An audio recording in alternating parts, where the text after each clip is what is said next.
Hey everybody, welcome back to Hart Talks. Well, I'm just sitting out in my back garden and I am just going to say one thing, and that is, here is part 2.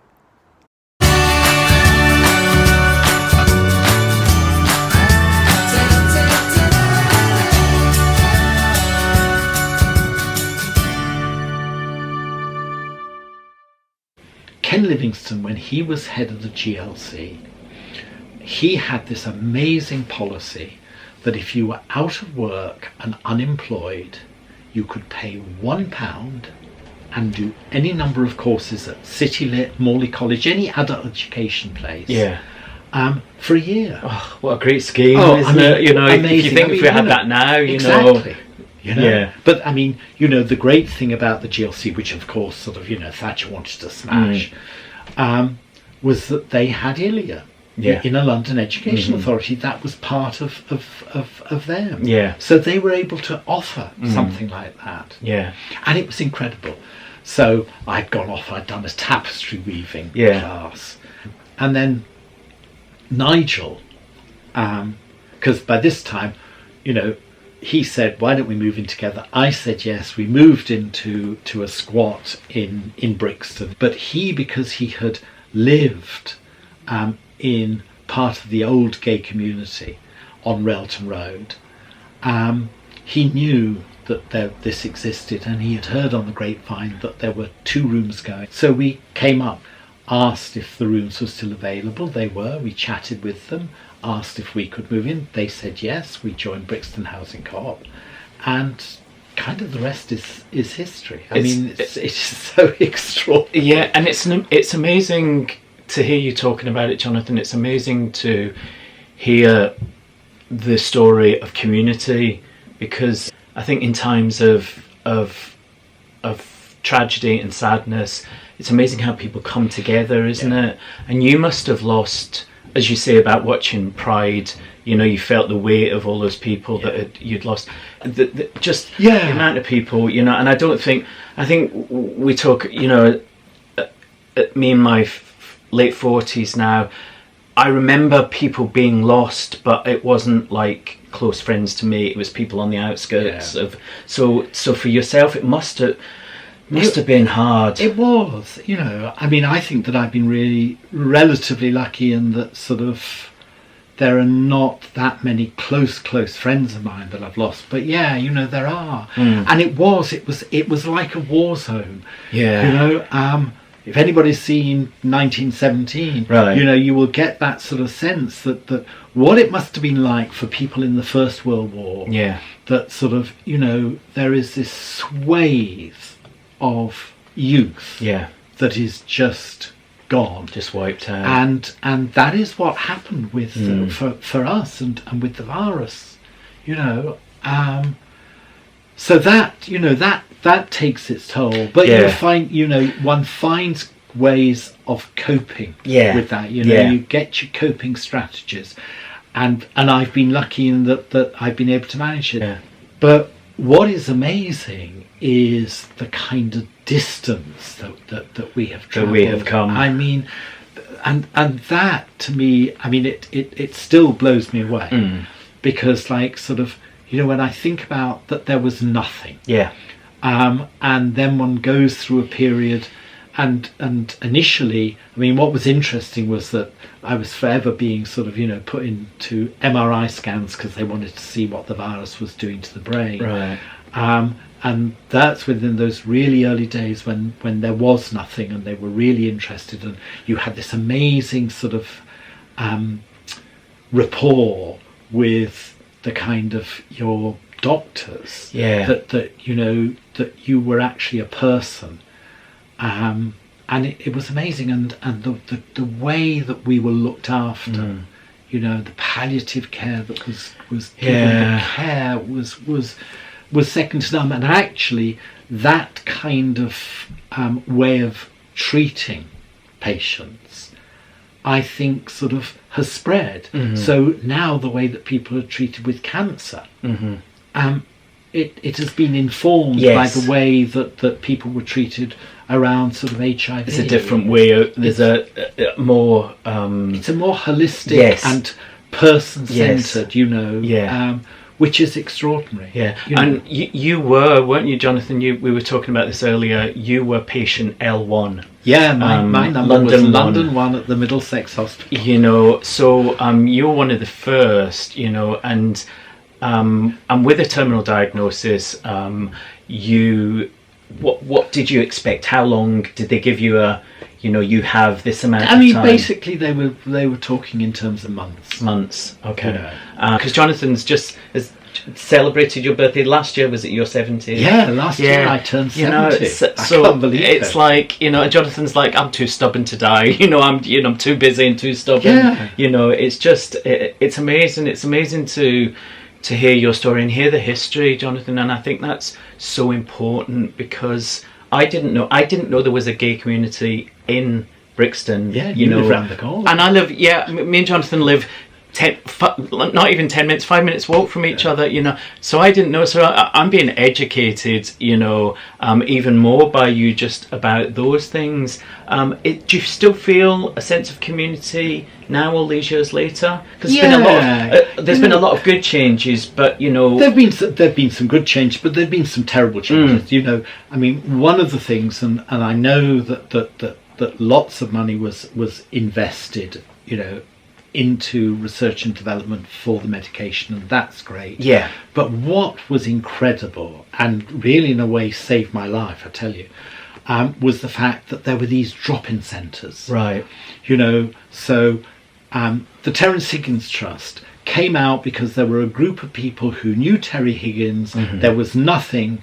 And they decided that they wanted to sort of create something so that there was support for people living with this dreadful, in those days, dreadful virus. And then sort of Norman Foster, who is about the only Tory that I have any time for, really. He was the health secretary to Margaret Thatcher. Yeah. And he told Margaret Thatcher that there was HIV in the heterosexual population up in Edinburgh. What he didn't tell her was that it was the heterosexual intravenous drug users in Edinburgh, because she'd have said, let them die. Yeah, let them die. And that freaked her. Yeah. And, to give her due, she pumped billions into the research and development of the medication, but also drop-in centres. And these drop-in centres were just fantastic. Yeah. And there was a drop-in centre just around the corner called the Landmark. And I remember I had reached a point that my T-cell count, which is the only count that there was originally, had dropped to 200. And 200 was considered to be an AIDS diagnosis. Yeah. And this is about 1989. Yeah. And I absolutely freaked. Yeah. Now, there had been a period when there was a cohort created called, which was the Concord cohort, and that was to try out AZT on people. And actually, what they were doing, there was this failed chemotherapy drug called AZT, and they were using it because there had been some success in the States in terms of it seemed to have some effect on aiding. I don't understand quite why, because it was an old chemotherapy drug. Old chemotherapy drugs basically wipe out the whole of your immune system, so leaving you open to any opportunistic infection that's flying around. And they did. There's a host. Bang. And they did want to put you on that trial, didn't they? So they wanted me to join the trial. Yeah. And I said to them, all right, so you have this cohort, and so you have the cohort, and then you split it down the middle, and one half gets the drug and the other half gets the placebo. And they said, that's basically it. So I said, well, do you match people up so that someone who's got a similar build to me or metabolism to me, so we get paired up, and one gets the drug, the other gets the placebo. Oh, no, that's too complicated. I kind of saw red, got a bit belligerent, and I said, now, if you put a line down the middle of me, and you give one half of me the pill, and the other half the placebo, and we'll see which side does best, that, I think, is a trial. But since you can't be bothered to do that, I can't be bothered to do your trial. Yeah. And that is why I am here. I was going to say, because AZT basically Yep. wiped out everybody's immune system and Give them nothing to fight with. It was the AZT that killed Yep. them. It wasn't the Yep. virus. Yep. You know, the virus leaves you open to lots of opportunistic infections, and that's where there's the difference between HIV, which is the name of the virus, Yeah. and then AIDS, which is a syndrome, so it's acquired immune deficiency syndrome, and that's when people have had a number of opportunistic infections, yeah. and they are then considered that Yeah. they have AIDS. But there's the difference between, it's Yeah. a really important Yeah. difference to understand. Yeah. You have the virus and you have the syndrome, Yeah, yeah. and the two are not the They're same. not the same. And now, Jonathan, as you said earlier, we have come so far, haven't we? Because we have PrEP, we have U equals U. Well, you that's, know. I mean, that's, to me, that is the most incredible thing. Yeah, for The me as fact well. That, you know, when you are on medication and that sort of your viral load is so suppressed that you are deemed to be undetectable. The virus You can't be cannot detected. pass the yeah. virus. Yeah, it's The unbelievable, fact isn't that it? I can't pass it Yeah. is just, it has been such a liberation in terms of psychologically. Yeah, and that's having sex without condoms. Yeah. You know, so women are able to have babies now. You know, people can have sex without condoms. If you're undetectable, you're on treatment, and it still blows my mind. And you know, I was diagnosed after you, obviously, but I just still can't get my head around it. It's it's amazing, isn't it? You know, I felt radioactive in 2006 when I was diagnosed. Absolutely. You know, and I thought I was going to die. You know, so even though it was many years after you, it was. It's the same. It's the that same fear, feeling, and don't yeah, it? you know, and to have that fear taken away is just like. It is. It's phenomenal. Yeah. I mean, I think that you know, the idea of PrEP, this pre exposure prophylactic, is just amazing. Yeah. Yes, there are all kinds of other sort of diseases. Yes. So you've got syphilis, you've got Gonorrhea, gonorrhea, all those, you've chlamydia, even got everything. Hep C. Yeah. But Hep C is curable. Yeah, yeah. You know, HIV is not curable, and that is. And you know, it's not that we're saying go out and have sex without condoms, go out and be, you know, what we're saying is that the fear is taken away and that you have the right to choose. So talking about, you obviously, Jonathan went on to do one of those courses that he was talking about earlier, trained to be a tailor. Yeah. But it's funny, Jonathan, I was reading an article about you, and you said in the article that you didn't think you'd live to the end of the course. No, it was a 3-year course. I mean, it was a 3-year course. You thought you'd be dead. Yeah, but what was really was fortunate in terms was that when I sort of went on to the course, so I went to Lambeth and I asked Lambeth, which is my local authority, whether or not they could see fit to give me a grant, and there were still grants. There wasn't grants, loans, yeah. there were grants. Yeah. So and they did. They gave me a grant. So I started doing this course. I never thought that I would get to the end of it. I mean, 3 years is a long, long time. Yeah. And I remember sort of coming out and thinking, God, what am I going to do now? And one of the tutors had said to me, oh, I can't get you a job, but I could get you an introduction to the wardrobe at English National Opera. And I love opera. I mean, I've been an actor, so theatre holds no mystique, but opera is something quite else. And you did that, didn't you, for many years? And which, something that I think is so amazing is that Jonathan actually went back to acting. I don't think you ever leave being an actor, do you? Well, You know, we put it in a place that I kind of felt like the business had given me a hand, and that was that. But it hadn't. Well, yeah, it but hadn't. you see, that is, you know, and all blessing to Stephen Beresford for writing Pride. Yeah. Because it was because Patrick Cash had yeah. seen Pride That he knew. and had heard of me, Mm-hmm. that he then approached me and said, would I be interested in doing, he ran this series of talks called HIV Conversations. Mm-hmm. So he said, would you like to do an HIV conversation with me? And I'm not slow to chat. So I thought, yeah, that would be lovely. And we did that, and that was fabulous. And then that led to... You see, 8 weeks later, I get this email from Patrick. Oh, Jonathan, I've just I've written a new set of monologues, and there's a character called Barney, and I wonder if you'd like to read him. I thought that never happened to me when I was an actor. Yeah, I know. Never. Yeah. So I read it, and I'm thinking, oh God, that's interesting. Oh, that happened to me. Oh God, oh, and that. And suddenly the penny dropped that everything that I had told him in terms of when we had met, that we'd had these conversations so that we could have the conversation on with the audience, it was all there. It was all there. So he'd taken it anyway. He'd created this character, and he said, we'd like to do rehearsed readings. I thought, I'll have a book, I can do that. Yep. So we did it, and it was great, and I really sort of loved that with the book. And then he said, actually, we'd like to do performances, and I thought, I can do this. Yeah, exactly. And that was that. And suddenly I'm back working as an actor. That was great. And then you went on to do The Grass Is Always Grinder. Yeah, he wrote a character for me called Francis, which is there's 3 seasons of The Grass Is Always Grinder, and it's a web drama, and it really.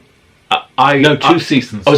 We had series 1 that was just 3, right, and then series 2. Okay, that's right. And there's talk, but who knows? But it's just it. It was I loved it. It was another thing that I was like, I can't wait another week for this, because they would drop it every week, and I was like, I can't wait for because the characters were so real, so honest, and you could see yourself. I could see myself in the people that were, and the stories and things like that. So you've been back out there, and it's amazing, isn't it? Because this thing that you were so scared of that was going to take your life, that was going to be the end, has really given. You've been given now, all these years later, another lease of life. But I also think that it's really important to be able to sort of share one story, so that sort of because it's a very dark place when you get a diagnosis,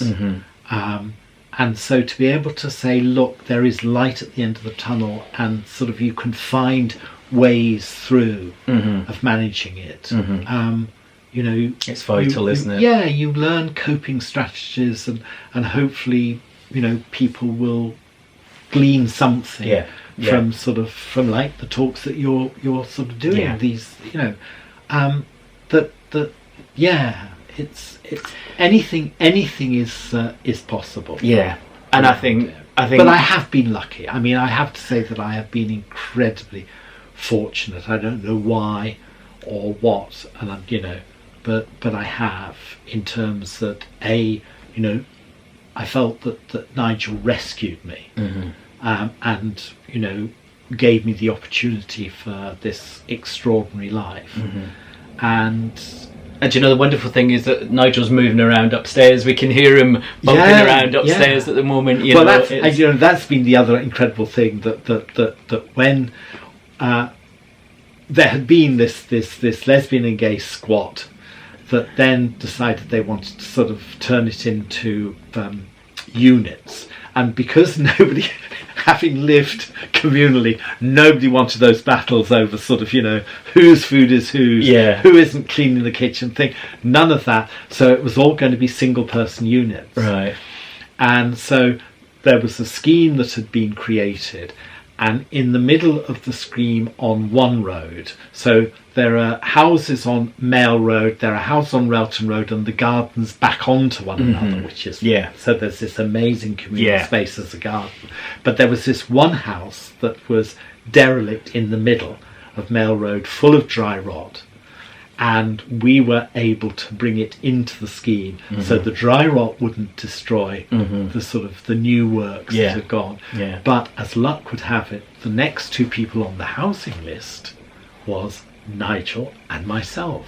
So I said to Nigel, which flat do you want? And he said, I want upstairs. So I said, that's fine, because I can have the ground floor and the garden. Yep. And the garden has been a lifeline to me, because the wonderful thing about gardening is that there is always something happening. Yeah.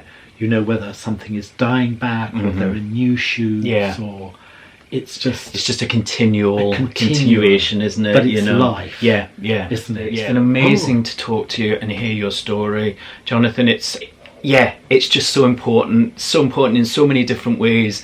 And I think definitely for younger LGBTQ people who need to know the history and want to know the history, you know, look up people like Jonathan, watch films like Pride, things like The Grass is Always Grinder, you know, because these stories are real stories, and it's just important to know them. Well, it's true, but can I just say one thing? You can. Because I think that, you know, we living in an age where we have a National Health Service, and now is the most amazing time to go and get tested, because if you know your status, you know that you are protected, you can protect other people.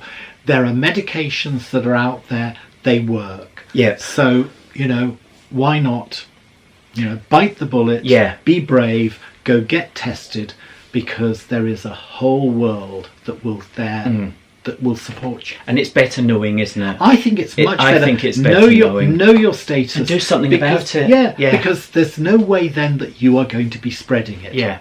Because look at us, you know, both HIV positive, both living, both out there, both doing our thing. So, and activism is the most amazing drug. Yeah, I tell you. You meet some amazing people, don't you? You really do. You really do.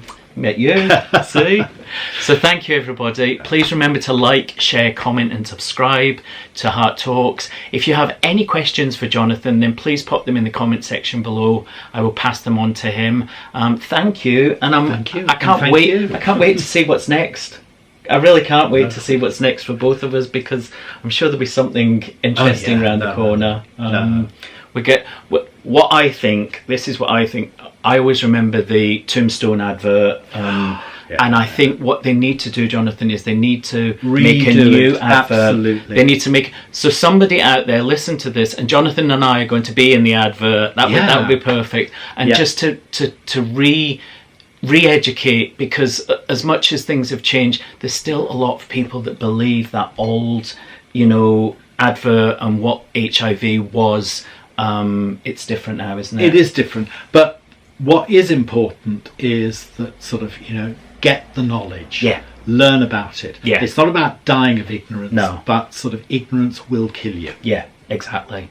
And what a perfect place to end on. So thank you very much, Jonathan. Hey everyone, so thank you for watching the second part of that story, Jonathan's story. It was really interesting for me to learn so many things that I didn't know about what had happened in the past, and just the history of where I'm living at the moment through somebody else's eyes. The coronavirus the news is changing daily, and it's worrying, and it's scary, and it's isolating, and it's, you know, it cuts us off from the people we love to a big extent. But I am going to try and make it my goal that we keep in touch, and that we keep talking, and that we keep reaching out when we need to, and just not letting one another be alone. And it's virtual hugs, and, you know, I know myself, I really want to hug people, my friends, I miss them, but this is the way it's got to be for the time being. So I will be back next week. As I said, I'm going to do a video every week. Grace and Gus are keeping me company, and they cannot understand why I'm here so much, but I think they love it secretly. But yeah, so let me know what you want. Tell me. Comment section below. Remember to like, share, comment and subscribe to Hart Talks. My subscribers are going down. Don't know what I'm doing wrong, but they're going down. So so please subscribe, and I will see you in a week's time. Take care, everybody. Stay well, wash your hands, do everything that you're told to do, and be good.